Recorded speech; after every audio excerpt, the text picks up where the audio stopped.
Welcome to the Naturally Healthy Pets podcast. Let's get to it. Hello, everyone. Welcome to Naturally Healthy Pets podcast. I'm your host, Dr. Judy Morgan, and my guest today is Sue London, a globally renowned, award-winning hospice pet doula and pet healer.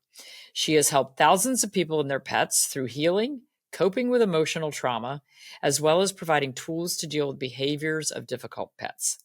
She has dedicated her life to helping others to deeply connect with their own true self and with their animals, both living and crossing over.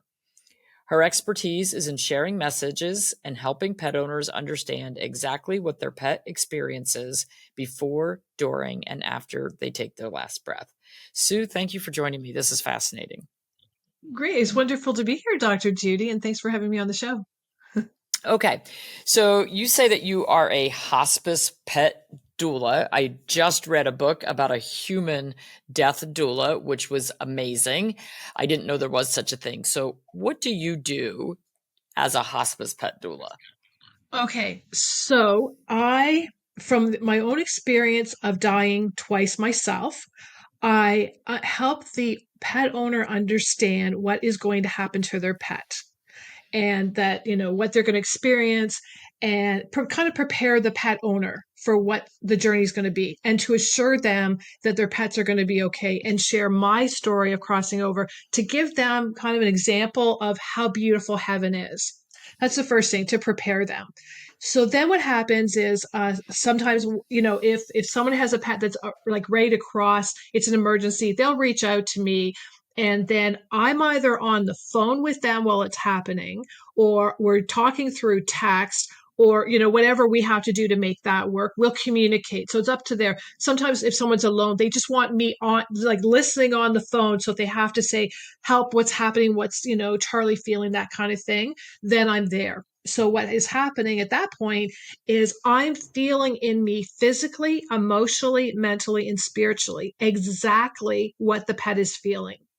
And I'm also feeling who is coming from the other side. I see them.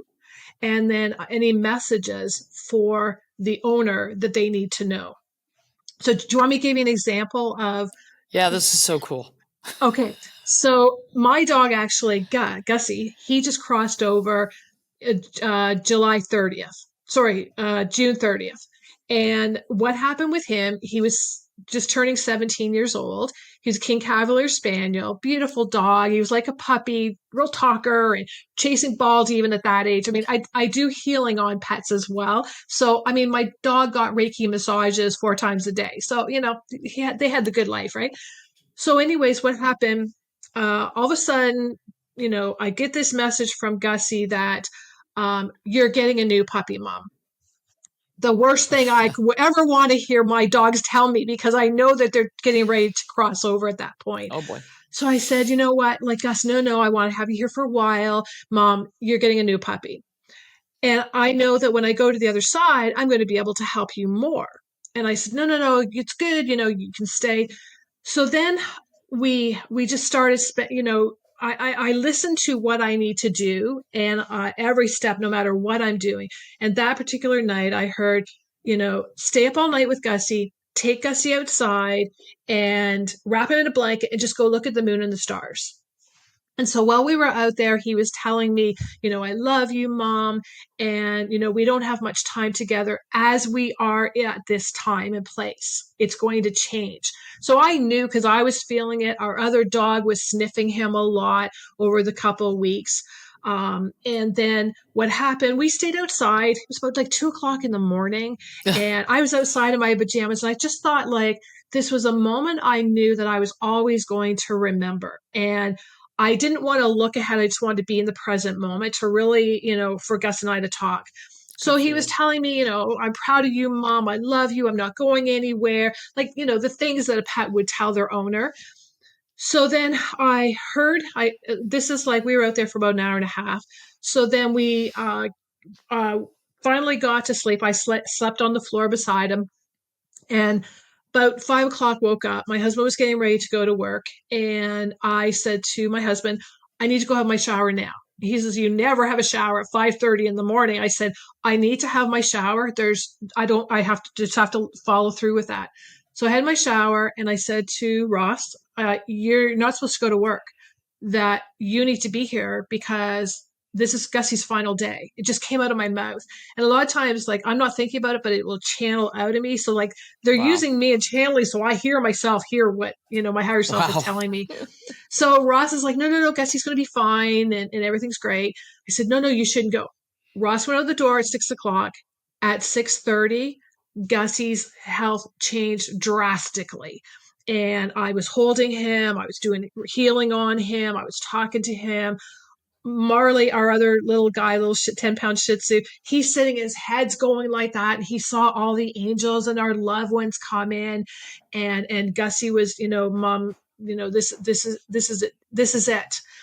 So I picked him up and I was, rocking him and that stood up and he vomited all over me and No. vomited all over himself. And I thought, okay, I need to get him outside because I didn't, need to be in that area. So, anyways, I put him down gently on our deck, and I ran in to get a cloth. And then when I came out, he wasn't there on the deck. And at this point, he was very weak, and I thought, where did he go?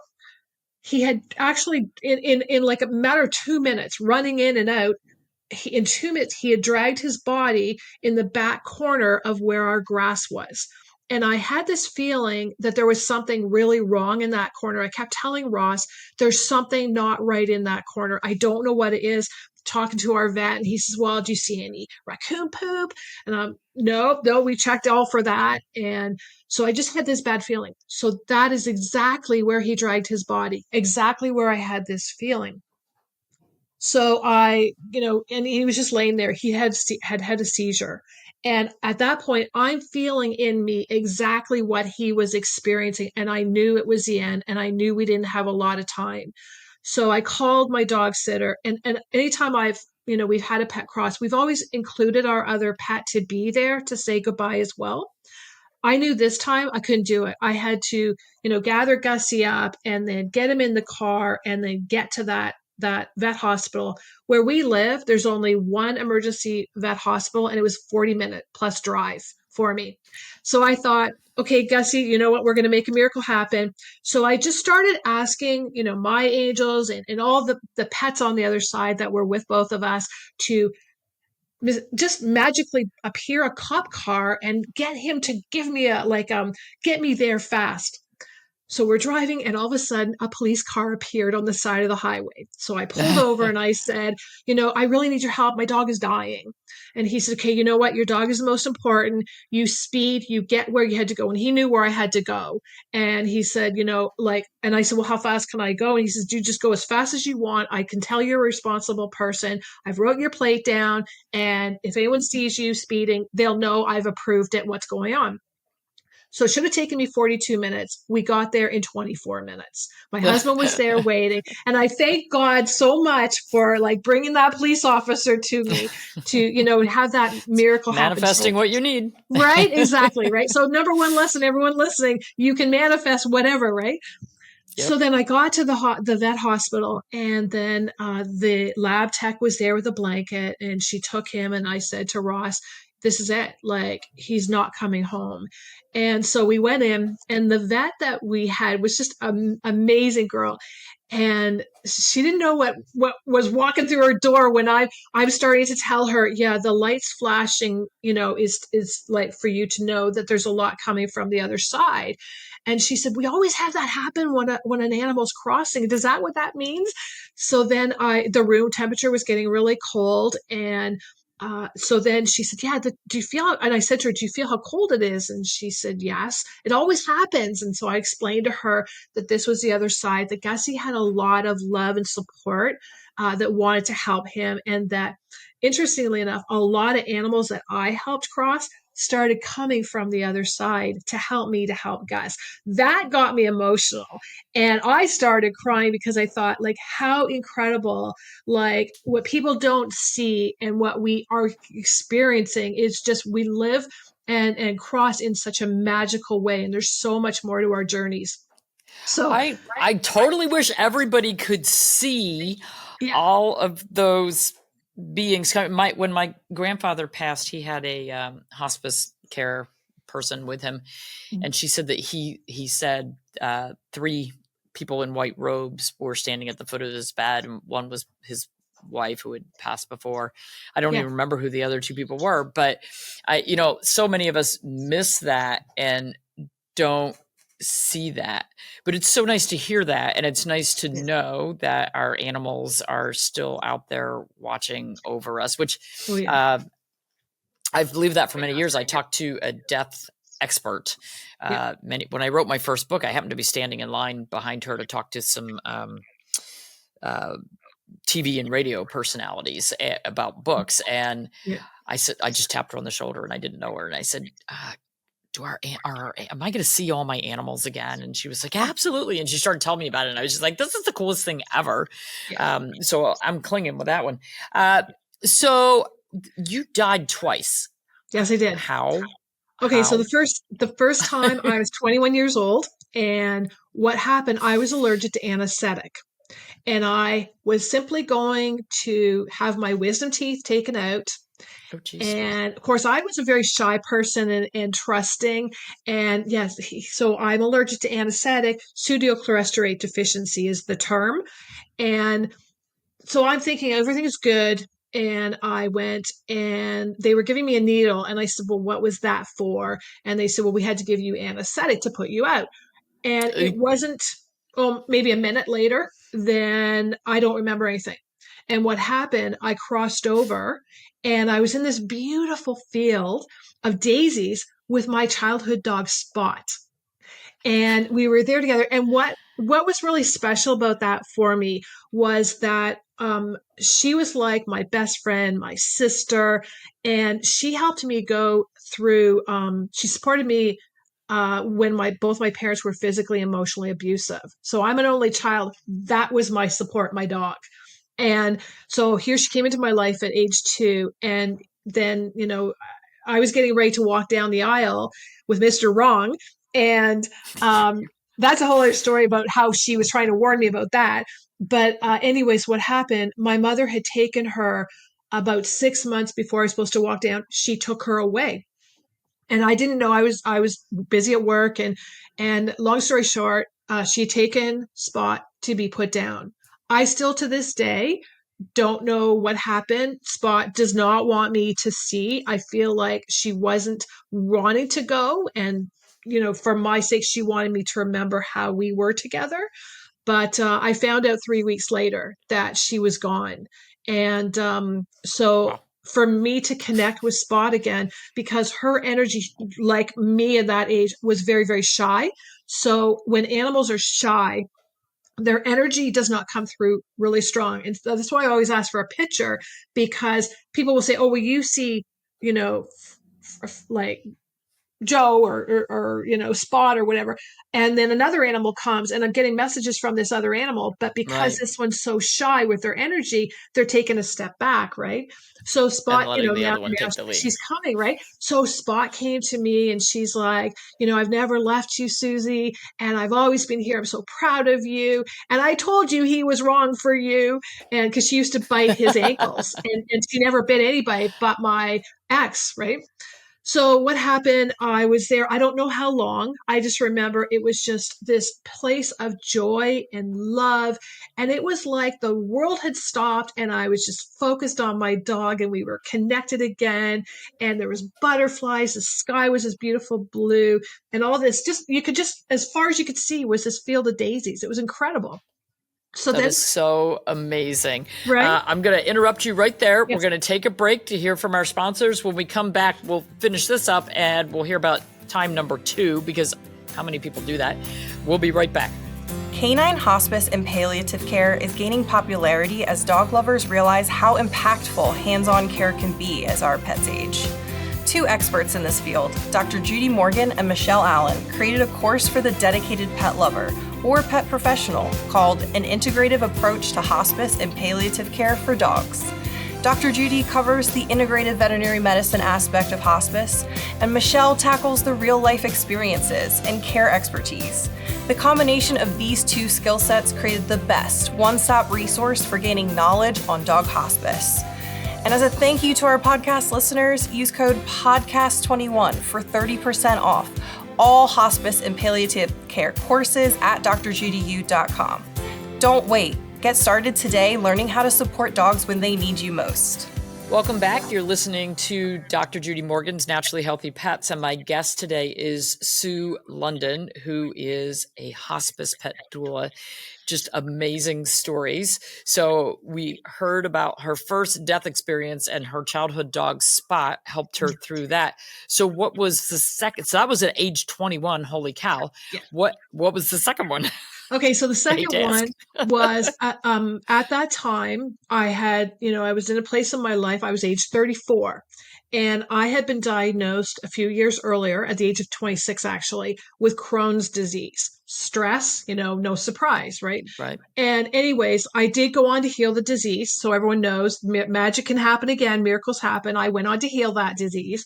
But before that happened, what happened when I was 34, it was August 30th. And I remember waking up and I had this funny feeling in my midriff, but I couldn't explain it. And I had gone through 18 surgeries at that point, up until that point. So I knew what feeling meant what, right? And so anyways, I went to the hospital and they said that I had a torn muscle, go home, rest, and you'll be fine. Oh boy. So 4 hours later, I couldn't breathe. I couldn't move. It was a mess. And so I was taken back to the hospital, sat in the waiting room for 4 hours, and I collapsed on the floor. They took me in and they said, "Oh, we made a mistake. Your intestine just burst. And who do you want to say goodbye to?" So I asked for my dog, Rocky. Rocky was a dog that I got 8 months before I was diagnosed with Crohn's disease. He was my pet therapist. And, when I'd have pain, he'd lick my face and, really help me and, just working his magic. So what happened, I remember saying, I want Rocky, but it didn't make sense because I only have 30 minutes to live and we were an hour away from where we had to go. Jeez. But that's how much I was so connected with my animals, more to my animals than to people, right? So then what happened, the first thing I remember is I'm laying in this bed and all these doctors were around me and nurses, and they were all in their blues, the green, their right. coats. Hospital scrubs. I saw like the doctors in the white coats and they were stressing and getting anxious and they were running around, they were yelling. And I thought, this is really weird. Why are people acting so strange? And I found that my body started getting less pain. Now my intestine just burst. That's a really painful thing. But what was happening, my body was getting lighter and I wasn't feeling the pain. So then I was feeling myself, and I didn't know it was my soul, but I felt myself coming up off the table and looking down at these people. And I thought, boy, they're really stressed. Like, I don't know how they can live that way. And that's where my focus was. And then I felt myself going higher and higher, but it was like I was in an elevator going up. I guess that's the best way to explain it. And then I was going up, I was hearing, what would you have done differently? And I was, thinking, and I thought that's really weird, but I wouldn't have done anything different. I always told people I loved them. I always told everyone I appreciated them when that time was there. I always treated it all my life like it was the last time I was going to see that person. I didn't understand why, but I still do this because I think it's important to do that. So I had no regrets. So then what happened, I was going higher, and I was really starting to see how my body was so light. There was no pain in my body for the first time in such a long time. I felt this love like I'd never, ever experienced before. And this support and I just felt like I was wrapped in the like angel wings, and this love was incredible. And I remember thinking that this is somewhere wherever I am, I want to stay because my husband, the Mr. Wrong, was abusive as well. And so he was never around. I would later learn that he had a girlfriend for 14 of our 16-year marriage. And here I am, in and out of hospitals. And what kind of mom am I? Because I've got Crohn's disease, and that's not a great disease to have if you're going through it. And to take my kids for a walk, couldn't do that because I always needed to be near a washroom, right? And so I remember, I'm staying. This is great wherever I am. This is awesome. So then I got to a point where I looked in front of me, like my eyes kind of open, and it was like a different, I was going in a different scene, and I saw all this white fog, and I saw like black shapes, and I couldn't understand because it was really confusing for me with all the feelings I was having and seeing and trying to Right. figure out what was happening.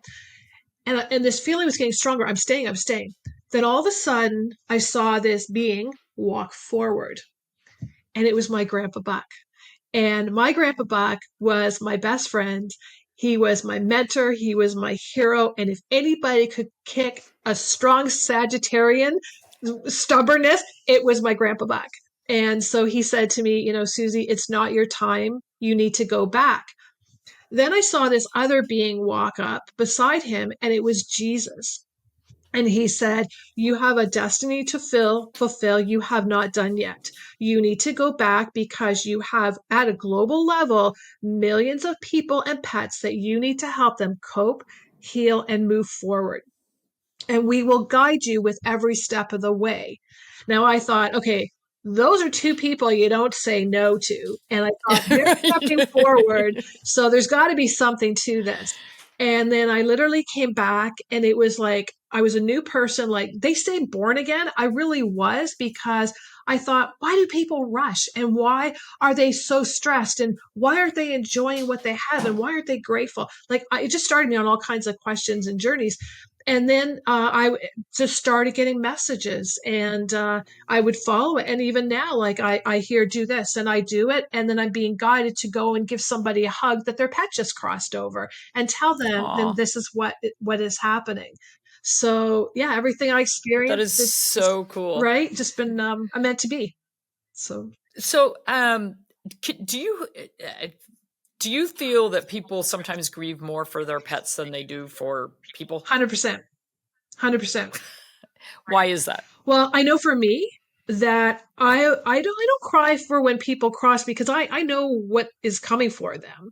I did Right. cry for my grandpa, but we were so connected. Like and we've been together in other lifetimes. This is another story about another show about that, right?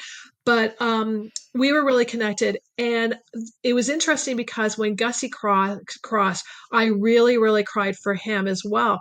And I thought, why am I crying so much? I do this every day, and I even saw Gussy's soul come out of his body, join all the people, the pets that were there, and the three angels. They were playing harps, and it was just beautiful, like his crossing. And I could not, I knew there was something more to this. And we had been together for 10 lifetimes. But to answer your question, animals give us unconditional love. No matter where we are, you can always be guaranteed they're going to love us, they're going to support us. And for some people, that's all they have. And I know for me, like I always say to my husband, if the dogs come first, the dogs come first. And when I'm doing a talk, Oh, my husband keeps saying he's so low on the totem pole. it's true. It's I'm true. like, no, honey, you're fine. Yeah. Well, it's funny. I was doing a talk once, and I was saying, Rocky didn't cross over till he found his replacement, and that was Ross. So, Ross was kind of annoyed by that for the first long time. And he'd say, and he'd go, yes, I am the dog's replacement. And so he went and talked to him later and said, if she let you replace him, you should be honored. And then that's where he shifted. But I've always, my dogs come first, so sorry, Ross. So do you think when a pet passes that they help you find the next pet that's supposed to be in your life? Yes, absolutely. That just happened for me. And do you want me to tell you the quick story on that one?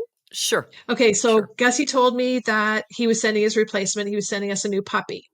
So I'm thinking, okay, well, my schedule's pretty busy, and I don't know if I really have time to, do the puppy training at 8 weeks old and, the whole thing. So Marley really, really grieved.